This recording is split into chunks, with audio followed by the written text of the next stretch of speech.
વસોના ચોકસી બજારમાં અચૂક આવજો। યુવાનોએ કેવી મહેનત કરી છે અને ઝૂલતા ગણેશજીના દર્શન અચૂક કરશો।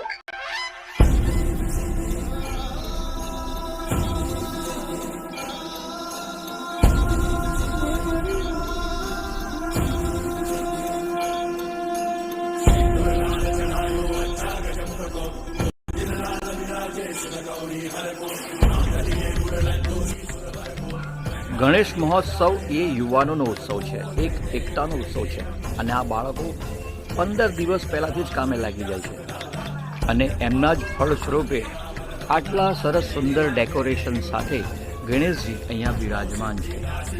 કારણ કે ગણપતિ નાના હોય કે મોટા હોય પણ ભાવ અગત્યનો હોય છે।